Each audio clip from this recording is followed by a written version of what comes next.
कार्तिक मास की कथा चौथे दिन की। नारद जी ने कहा, हे राजन, कार्तिक मास में व्रत करने वालों के नियमों को मैं संक्षेप में बतलाता हूँ, सो आप विस्तार से सुनिए।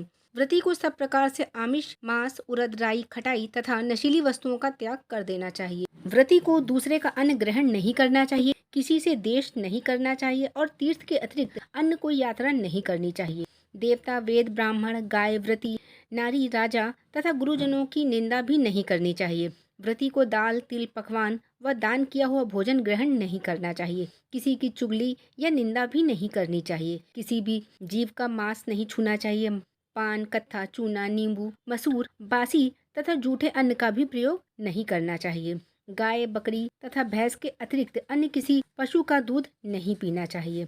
कांस्य के पात्र में रखा हुआ पंचगव्य, बहुत छोटे छोटे घड़ों का पानी तथा केवल अपने लिए ही पकाया गया अन्न का प्रयोग करना चाहिए। कार्तिक माह का व्रत करने वाले मनुष्य को सदैव ब्रह्मचर्य का पालन करना चाहिए। उसे धरती पर सोना चाहिए और दिन के चौथे पहर में केवल एक बार पत्तल में भोजन करना चाहिए। व्रती कार्तिक माह में केवल नरक चतुर्दशी, जिसे छोटी दिवाली भी कहा जाता है, उस दिन शरीर में तेल लगा सकता है। कार्तिक माह में व्रत करने वाला मनुष्य को सिंघाड़ा, प्याज, मट्ठा, गाजर, मूली, काशी फल, लौकी, तरबूज, इन वस्तुओं का प्रयोग बिल्कुल नहीं करना चाहिए। रजस्वला, चंडाल, पापी, मलिच्छ, पतित, व्रतहीन, ब्राह्मण द्रोही और नास्तिकों से बातचीत नहीं करनी चाहिए। भगवान विष्णु को प्रसन्न करने के लिए अपनी शक्ति के अनुसार चंद्रायण आदि का व्रत करना चाहिए और उपयुक्त नियमों का पालन करना चाहिए।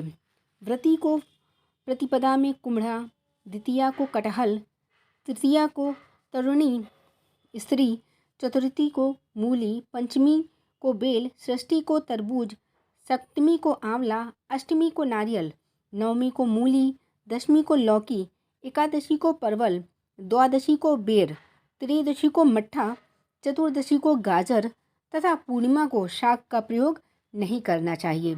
रविवार को आंवले का प्रयोग नहीं करना चाहिए। कार्तिक माह में व्रत करने वाले मनुष्य इन शाकों में से किसी भी शाक का सेवन करना चाहे तो पहले ब्राह्मणों को देखकर ही ग्रहण करें। यही विधान माघ माह के व्रत के लिए भी है। देवोत्थानी एकादशी में पहले कही गई विधि के अनुसार नृत्य, जागरण, गायन, वादन आदि करना चाहिए।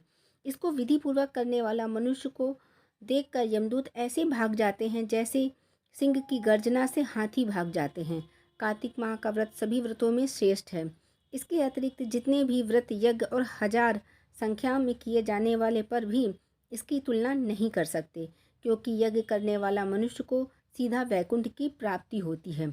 जिस प्रकार राजा की रक्षा उसके अंगरक्षक करते हैं, उसी प्रकार कार्तिक माह का व्रत करने वाले की रक्षा भगवान विष्णु की आज्ञा से इंद्रादि देवता करते हैं।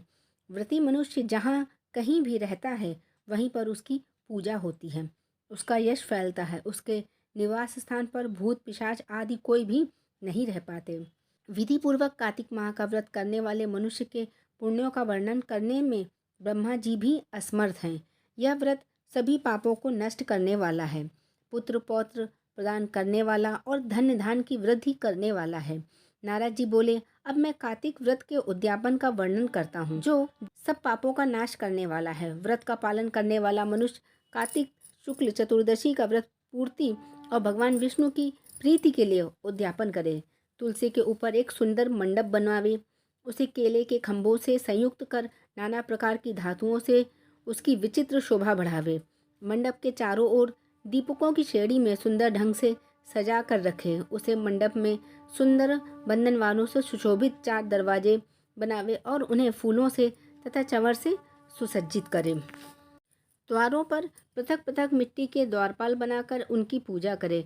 उनके नाम इस प्रकार हैं: जय, विजय, चंड, प्रचंड, नंद, सुनंद, कुमुद और कुमदाक्ष। उन्हें चारों दरवाजों पर 2-2 के क्रम में स्थापित कर भक्तिपूर्वक पूजन करे। तुलसी की जड़ के समीप सुशोभित सर्वतोभद्र मंडल बनावे और उसके ऊपर पूर्ण पत्र तथा पंचरत्न से संयुक्त कलश की स्थापना करे। कलश के ऊपर शंख, चक्र, गदाधारी भगवान विष्णु का पूजन करे। भक्तिपूर्वक उस तिथि में उपवास करे तथा रात्रि में गीत, वाद, कीर्तन आदि मंगलमय आयोजनों के साथ जागरण करे। जो भगवान विष्णु के लिए जागरण करते हैं, समय भक्तिपूर्वक भगवत संबंधी पदों का गान करते हैं, वे सैकड़ों जन्मों की पाप राशि से मुक्त हो जाते हैं।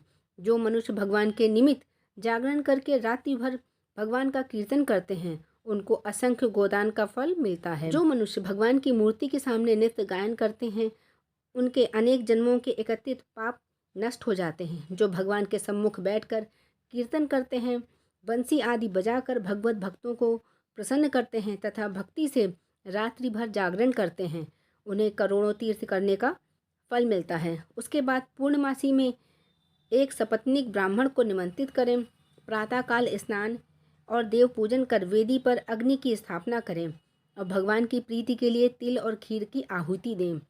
होम की शेष विधि पूरी करके भक्तिपूर्वक ब्राह्मणों का भोजन करें और उन्हें यथाशक्ति दक्षिणा दें। फिर उनसे इस प्रकार क्षमा प्रार्थना करें, आप सब लोगों की अनुकंपा से मुझ पर भगवान सदैव प्रसन्न रहें। इस व्रत को करने से मेरे 7 जन्मों के किए हुए पाप नष्ट हो जाएं और मेरी संतान चिरंजीवी हो। इस पूजा के द्वारा मेरी सभी मनोकामनाएं पूर्ण हों। मेरी मृत्यु के पश्चात मुझे अतिशय दुर्लभ विष्णुलोक की प्राप्ति हो। पूजा की समस्त वस्तुओं के साथ गाय भी गुरु को दान में दें। उसके पश्चात घर वालों और मित्रों के साथ स्वयं भोजन करें। भगवान द्वादशी तिथि को शयन से उठेंगे, त्रयोदशी को देवताओं से मिले और चतुर्दशी को सबने उनका दर्शन एवं पूजन किया, इसलिए उस तिथि में भगवान की पूजा करनी चाहिए। गुरु की आज्ञा से भगवान विष्णु को स्वर्णमयी प्रतिमा का पूजन करें। इस पूर्णिमा को पुष्कर तीर्थ की यात्रा श्रेष्ठ मानी गई है। कार्तिक माह में इस विधि का पालन करना चाहिए। जो इस प्रकार कार्तिक के व्रत का पालन करते हैं, वे धन्य हैं और पूजनीय हैं। उन्हें उत्तम फल की प्राप्ति होती है। जो भगवान विष्णु की भक्ति में तत्पर हो कार्तिक में व्रत का पालन करते हैं, उनके शरीर में स्थित सभी पाप तत्काल नष्ट हो जाते हैं। जो श्रद्धापूर्वक कार्तिक के उद्यापन का महत्व सुनता या सुनाता है, वह भगवान विष्णु के सायुज्य प्राप्त करता है। दोस्तों, भगवान विष्णु आप सभी की मुरादें पूरी करें और उम्मीद करते हैं कि आपको ये वीडियो अच्छा लगा हो तो कमेंट सेक्शन में ज़रूर लिख के बताइएगा। जय श्री हरि।